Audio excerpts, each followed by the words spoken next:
fixed interval model, but it is fixed quantity model. So it's a little bit different, but I need to use this one to explain before I go to the fixed interval model. Okay. For fixed quantity model, okay, let's see the notation. Okay, IP is mean inventory position. OH is about the on-hand inventory. TBO is time between orders, right? And LT is about lead time. Fixed order, fixed quantity model is mean that every time that you make order the same quantities Q. But in this case, we can see the lead time is not constant. If fixed quantity model, we have the constant lead time, it's going to become the EOQ model. But in this case, the lead time is not constant. So what happened here, you can see, you have the starting here. Okay, since the demand is not constant, so demand is down to the middle point. You make an order. You're waiting for LT1, right? And then when you make order equal to Q. Okay, when you reach the time equal to LT1, you're getting inventory level Q to fulfill your store. And then demand is reduced until you reach the other point. Again, you make order equal to Q. But you're waiting until the time number 2, the time 2 is not equal to the 1, the time 1. And then you're getting Q back. And the time is due again, and you make in orders, right, Q. You're waiting around LT, the time number 3, and then you get the order Q. Right? So this is like a fixed quantity model, right? But if you look at this, you're going to see that where is the time that have the very high chance of the stock out? Probably after you make this order, right? Once you make orders, between you getting the Q order that you receive the order Q. During this is about the time that it might be you have a stock out. But for the fixed interval model, it's different.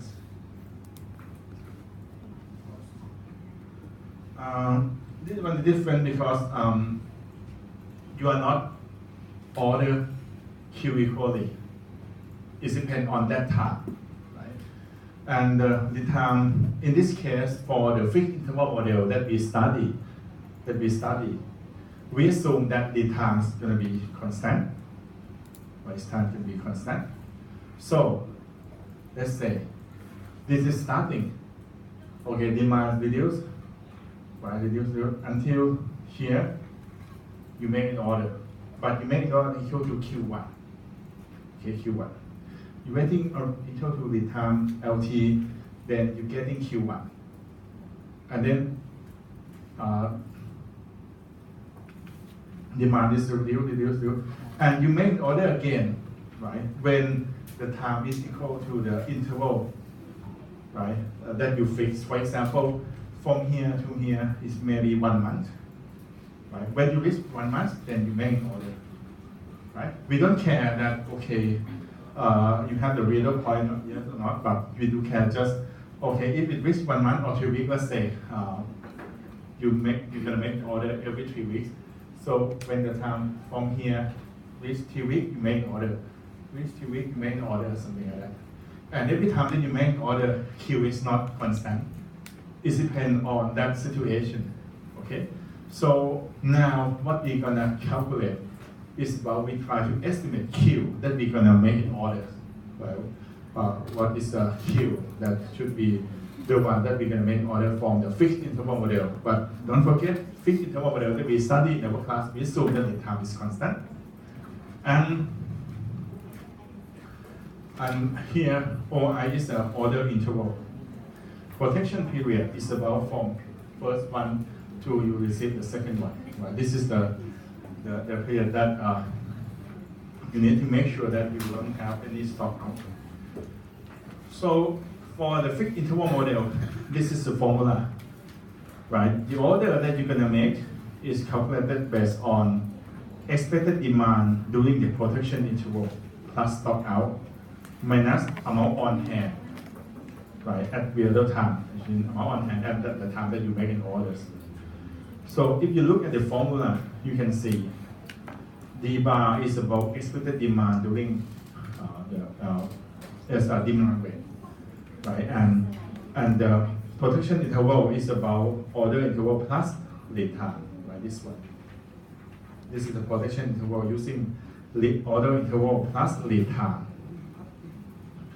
And for the safety stock, we're using Z, right? Multiplied with standard deviation of demand, multiplied with square root, right? Protection interval and minus A. And if you look carefully here, actually it's the same formula of this one. The case that the time is constant, right?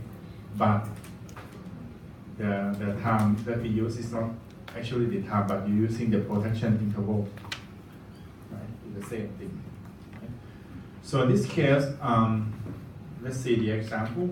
Maybe help you. Right? Okay, we have this following information. Right? We have the average demand 30 units per day. You want the service level equal to 99%. Right? Standard deviation of demand is 3 units per day. When you're going to make the order, amount in hand that you have is 71 units. Lead time is constant as 2 days. And order interval is 7 days, meaning that every 7 days you can make an order. So in this case, we substitute, right? 99% of service level, you open the normal distribution table, you're getting Z equal to 2.33. Average demand is 30. So protection interval, we're using the order interval plus lead time, so it's going to be 7 plus 2. Substitute Z equal to 2.33. Standard deviation of demand is 3, and square root of protection interval, square root of 7 plus 2. And at the time that you make order, you have on hand inventory 71 units. So finally, amount to order is 220 units. So this is the formula, right, for calculating about Q that you're going to order, right, each time for all the fixed interval model. Don't forget, fixed interval model we assume the time constant, right? So that we can apply this formula. So in this case, amount to order that we can calculate actually is about Q1, Q2, Q3. Right? Q that we can make orders. This is about the amount to order here.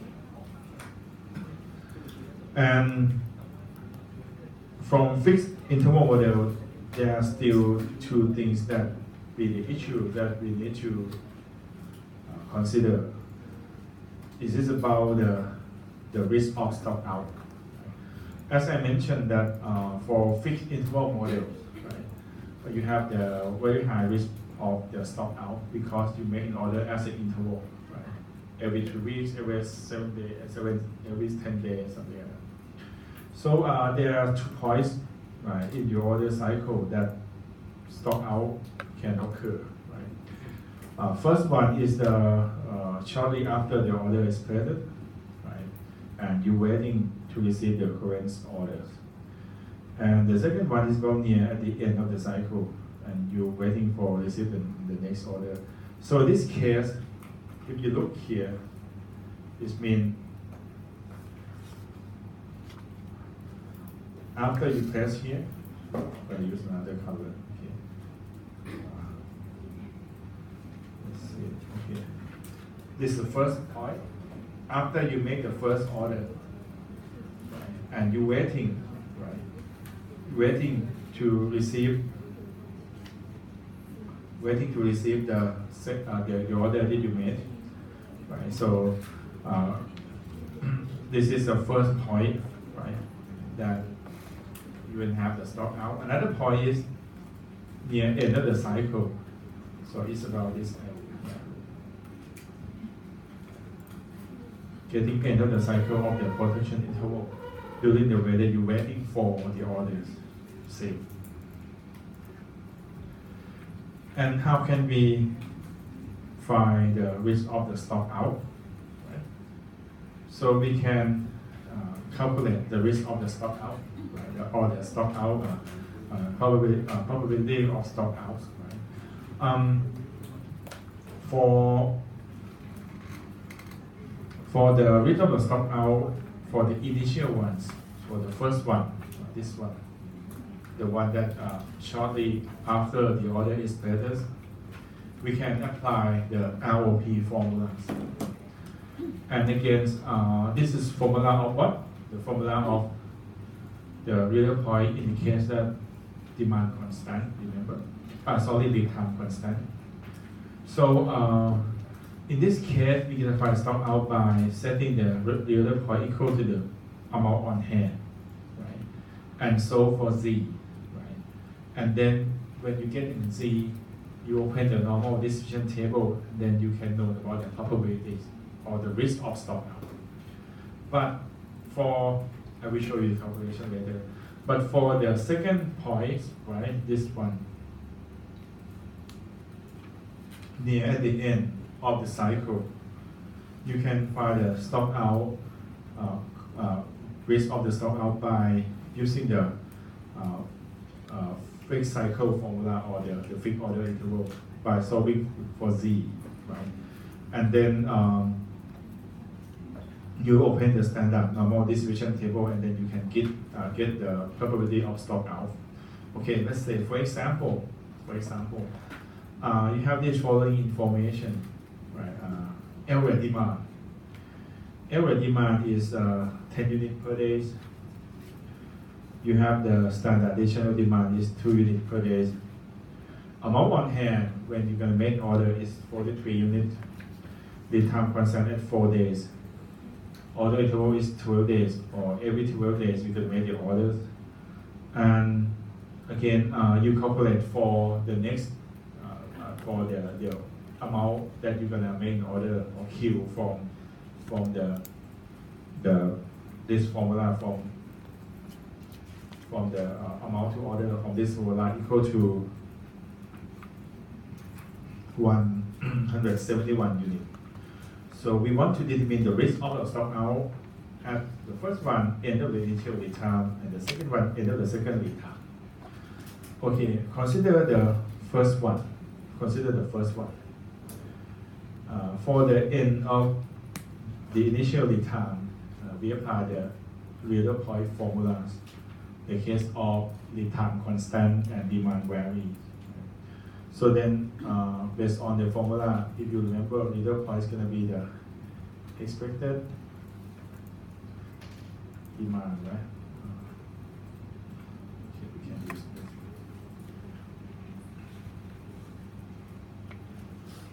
Lead time multiplied with average demand plus Z standard of demand square root lead time. This is the formula of this one that I'll show you. This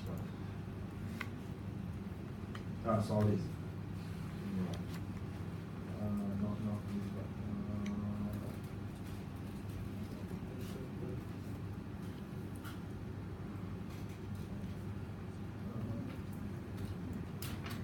Okay. This one value, no. Yes. Okay, this one. Yes. For this, we're using Z equal to standard demand square root lead time. Using the same formulas, right? And so for Z. So in this case, you can see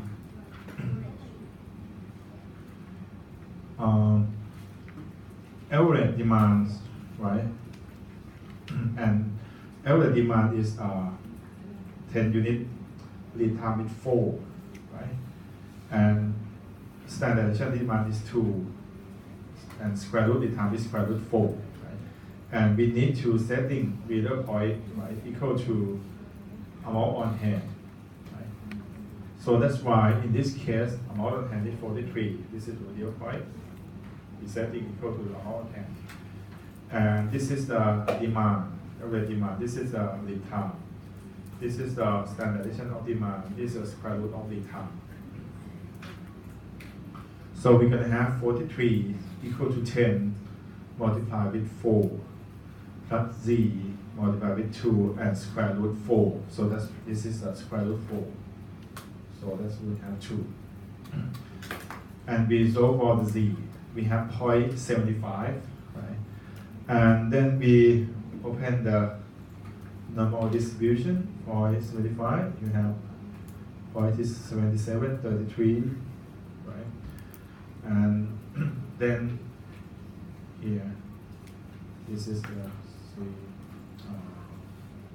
sorry. You have this. This is the mean, right? This is the x.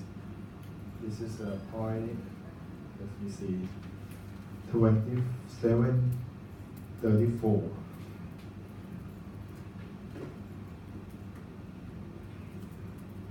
Right, so we try to find this one. This is property of stock out. So we can use 0.5, or you can use 1, because we have another 0.5 on the left hand side, but for me I use 0.5 minus 0.2734. Right, you're gonna have like the 0.2266. Okay. So this is the risk of the stock out at the initial end of the initial lead time. But for the risk of the stock out at the second lead time, we apply the formula of amount to order, right, from the fixed interval model. Amount to order equal to average demand multiplied with protection interval, that would be order interval plus lead time, plus z multiplied with standard deviation demand multiplied square root of protection interval or order interval plus lead time and minus amount on hand. So in this case, again, amount that we're going to make order 171, right? We know from this. This is the average demand, right? This is the order interval. This is lead time. This is a standard deviation of demand, right? This is the square root of 4 plus 12. So that's why we have 4. This is come from square root of 4 plus 12. Okay. And this is the amount on hand, is 43. And we solve for z, right? So in this case, we're getting z equal to 6.75. That very high, is beyond our table. In our table, we have z equal to just maximum equal to 3. So it's like the there is no chance that we're gonna have the stock out, right? So the level is around 100%. So that's why the risk of the stock out is 0. Okay, you can see 6.75. If you look at this, the maximum one that we're gonna have is, in from the table, is 3.39. Right? This is at 3.39. This is 3.39. So if you have 35,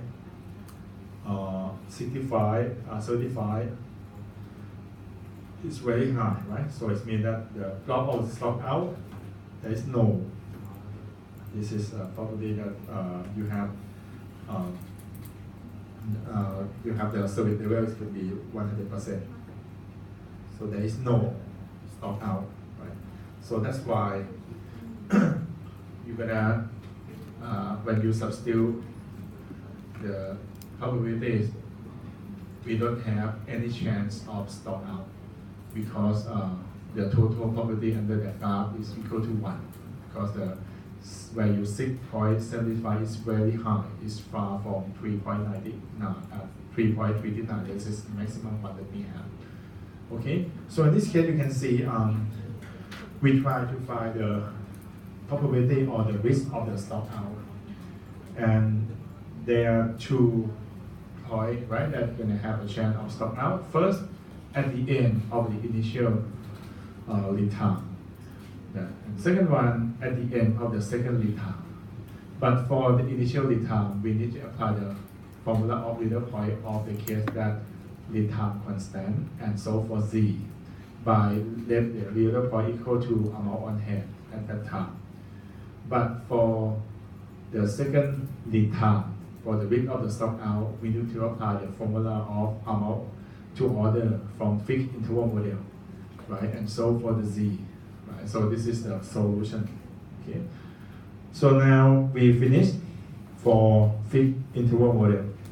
In conclusion, again, fixed interval model is about a model that we're gonna make in order equally of we're gonna fix interval for making orders, right? And we assume the time constant. So the one that we're gonna solve is the first one is about the amount that we can make the order or queue. The second one that we can solve for the fixed interval model is about the risk of stock out or the probability of stock out. That there are 2 points. The first one is at the end of the initial lead time, and the second one is at the end of the cycle, at the second lead time.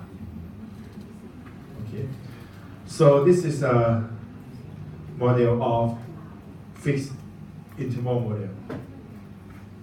The next model is single period model. Single period model. For the single period model, this is the model that we use for the item that can have the perishable problem. So the single period model, perishable items is going to be the one that have the limited of useful life. We're going to consider for 2 costs. The first cost is called shortage cost, or the cost in the case that you don't have enough item provided to the customer. The second cost is about excess cost. The excess cost is about the cost that you have remaining that perishable item in your storage. So shortage cost, how can we calculate? The shortage cost, normally we're using the notation CS, shortage cost is CS. We use the revenue that we can get from that item minus cost of that item. And for the excess cost, we try to find, we use the notation CE. We calculate from the difference between the purchase cost and the salvage cost of that item. So we then using the cost per unit of our item minus salvage cost of our item. And then when we solve, it depends on the type of the demand. Demand can be continuous or demand can be the discrete.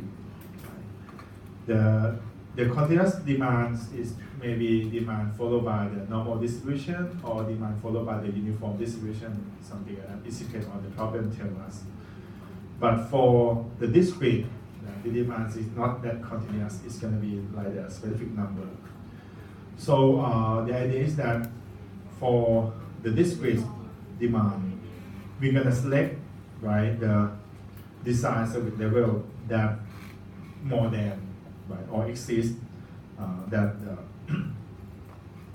the optimal level of the single period model. So my point is that since we try to find we have shortage cost and we have excess cost, right? The objective of single period model, we try to find the optimal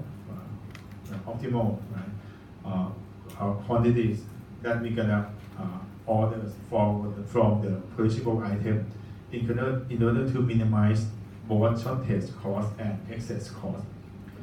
And let's say that we have that orders optimal, right? For the discrete, right, we're gonna select the level, the service level that exceeds the optimal. Right? But for the continuous, it depends on the distribution of that demand. Right? I will show you that. Right? Okay, for example, this is the formula of optimal that we want. Well, we calculate from the service level. We're using shortage cost or CS divided by shortage cost plus excess cost or CE. Right? So we solve from this. SO is the optimal that I'm saying. Right? Once you're using this formula, you're gonna have the service level, and then based on service level, you're gonna know that what would be the optimal quantities. For example, let's say that you have the excess cost is $0.2 per unit. The shortage cost is $0.6 per unit. You calculate the service level by using the shortage cost divided by shortage cost plus excess cost. So you have 0.6 divided by 0.6 plus 0.2, so you have 0.75. Or at service level equal to 75%, you're gonna have the lowest total cost of both shortage and excess cost. So how can you find this? Right? Let's say that if you have the, let's say now you know that service level is 75%. Suppose that the demand of yours is uniform, right? Uniform. Let's say that we have the, you know about the maximum demand and minimum demand range. So in this case, what you know, service level equal to 70.75. So optimum of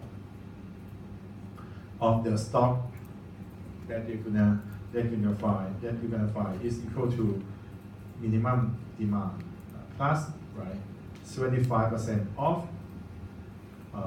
the range between maximum and minimum. So you're using maximum demand minus minimum demand.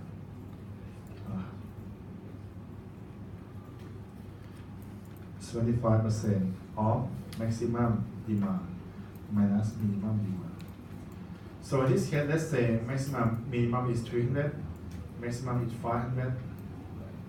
So optimal that you're gonna have is about 300 plus 0.75 or 500 minus 300.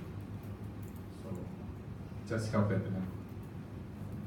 This is for the uniform. And sometimes the information is tell you that, okay, the demand is followed by normal distribution. Let's say, for the case of normal distribution. You know, so the level is 0.75, right? So again, you open the normal distribution table. This is the mean, right? They're gonna tell mean for you. Let's say mean equal to 200, right? And then you try to find x, right?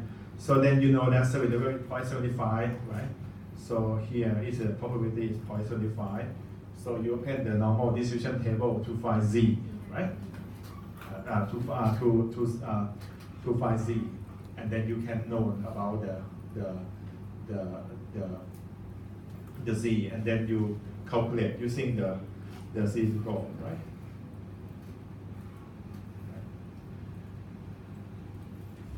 If the demand is followed by normal distribution, you're gonna know mean and standard deviation. Based on normal distribution, you know that the area under the curve is 0.75. Open normal distribution table, you have Z. When you have Z, and substitute Z here, you know mean, you know standard deviation, then you know X. It would be the optimal of the quantity for perishable item. Okay, so it depends. So normally, there's two types, right? Uniform and normal distribution. For uniform, just using the 0.25 of the range between maximum and minimum. Right? But for normal distribution, right, you need to open normal distribution table to find the probabilities that equal to your service level and find x using this formula. Okay. This is a single period model. Right? It's not difficult, it's very easy. You just substitute one formula, okay? And then it depends, because I didn't show you about the example of both of these, but I write down to show you. And the last model is about ABC analysis. This is the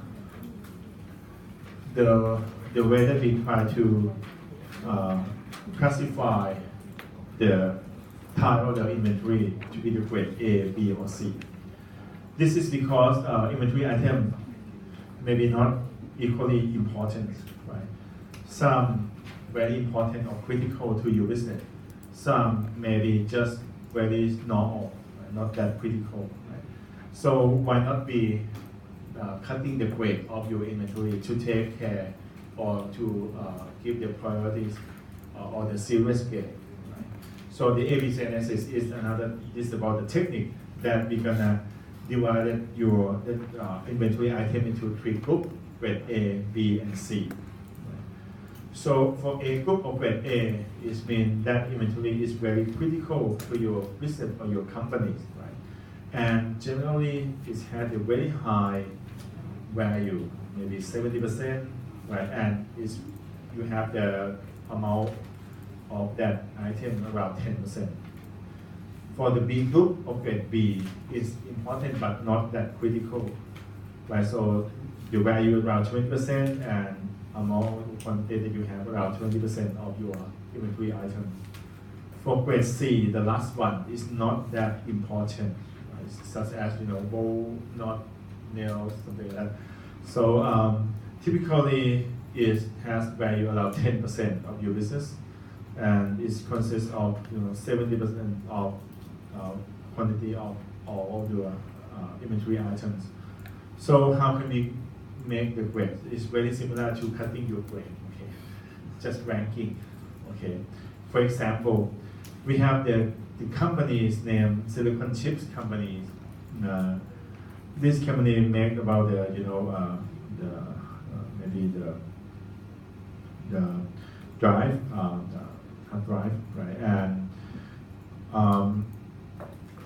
it has organized into 10 inventory items on annual dollar volume basis. The next table shows the items and also with the item number and part number, then the demands and the unit cost. How should the company classify this item into group A, B, and C? So this is the detail. For this inventory, for this product, you can see it consists of 10 inventory items. Item 1 to item 10. We have the part number, we know about the annual volume that we use, and the unit cost for each item. So very simple. At first, what you're gonna do, just using the unit cost multiplied with the volume that you're gonna use in annual term. So then, with the unit cost multiplied with the volume, you're gonna have the dollar volume here. For example, using 8.5 multiplied with 100, you have 850. You're using 0.42 multiplied with 1,200, you're gonna have 504, something like that. After you multiply the unit cost with the volume, okay, then you sum up, right? You sum up. When you sum up, you're gonna have like the total value of your 10th item of inventory equal to $232,057. And if I try to calculate the percent of dollar volume for each items, so then I'm using the dollar volume for each item divided by the total and multiply with 100. I'm gonna have the dollar percent of the volume, right? Let's say 850 is around 0.35% of the total 232,057. So in this case, if we try to do the cumulative volume, right? Start with the first one, 0.37, then you're using the 0.22 plus 0.37, you have 0.58, 0.58 plus 38.78, you have 39.37, something like that. Finally, you have 100 for sure, but this is just normal. But in this case, we are not ranking yet, right? But I just want to show you that based on the dollar volume, we can calculate the percent of the dollar volume compared to the total overall of these 10 items. Then if we do ranking, so look at this. So we do ranks by give the highest of dollar volume first, and then followed by the next one that has the lower dollar volume. And for sure, the total values is the same because we are just ranking the change the position but not change the dollar volume. And again, when you change the dollar volume, the percent of the dollar volume is going to change as well. Right? And based on the ranking, right, you just do the cumulative, the same thing. Right, so 38.78 plus 33.18, you're going to have 71.97. 71.97 plus 11.35 have 83.32. And you do the same way, right, until the last one. So in this case, you can see after you did to the last one, then you cutting the grade, right, classify. You can see that, okay, for the first two, in this case, it is subjective, right? It depends on the user. But for me, you can see that for the first two items, cumulative dollar volume is around 71.97%. So I would say this is grade A. Right? But the next group, you can see that it's around 24%, right, that we have for these three items, item 9, 6, and 4, we rank given the grade B, and the rest can be grade C. But for you, maybe you do in another way. You might think this is grade A, right, and this B and this C. So it's depends, right? It's subjective. But because it's not exactly 70%, 90%, something like that, so it depends on the user.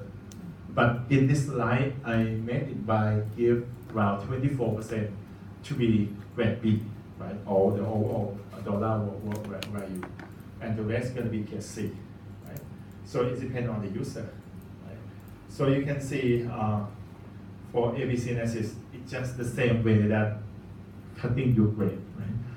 Rankings, right? See the group, cutting it. So the key point of the classify using ABC analysis is you need to finding the value of the item and then ranking, right? And then you classify the grade. But don't forget that the first one, grade A, should be the one that have the very high value, around 70% or more, right? So in this case, the first two items is cover around 71% of the value of all your item. So this is the ABC analysis. Okay. So in conclusion, what do we have here for the inventory management? Okay, besides we study about general information, we study about the EOQ model, leader point, EPQ, discount. This is from last week. And today I already posted for the case study. It's based on information from last week. That's not very easy. Right? So because Liverpool won, so I give you. So if they be the champion, so you all in. No matter what you have any score for you. Just kidding. So I already posted the case study is for the brake radio using the information from last week. Okay, due next week. Okay, next Monday. And for today, what do we have here? We study about the safety stock. Safety stock that we have studied, we have two types. Remember, safety stock indicates that we known stock out cost and unknown stock out cost. For safety stock with known stock out cost, it will not appear on your Excel. Okay, safety stock with known stock out cost, the one that I'm using the decision making and the risk, is not in your Excel. But another one, safety stock, the case that we have unknown stock out cost, the one that we have the normal distribution. Remember, right? This for me one question for sure for your finals, right? And after that, we study fixed order interval model. We make an order every fixed interval, right? We try to find amount to order, and we study the way that we estimate the risk of stock out. Remember, we have two positions that's going to have the stock out. And single period model. For this is typo, right? For single page model, okay, I try to help you if you not appear in your exam, okay, as well as ABC analysis. So you need to prepare for EOQ, reader point, EPQ, quantity discount, safety stock, and fixed order interval model. Yep, no. Okay. EOQ, reader point, EPQ, quantity discount, safety stock, in the case that we don't know stock out cost, and fixed order interval. Probably 2 questions for inventory. And for tomorrow, I plan to teach you about the process management. Just involve about managing the process improvement, something like that. Okay. Not decide the case study yet. I will think about tomorrow as well. So now, case study number 4 is brake radio electrolysis. Okay, you spend just less than 1 hour, you can finish video. Okay, and that's it for today. We can see each other again tomorrow and next week on Monday and Tuesday. Okay. Any question for the stuff that we have studied today? If you have any question for study stuff, you can come to ask me later after we finish. Okay, if you don't have any question, thank you for your attention. Okay, enjoy your weekend. Okay.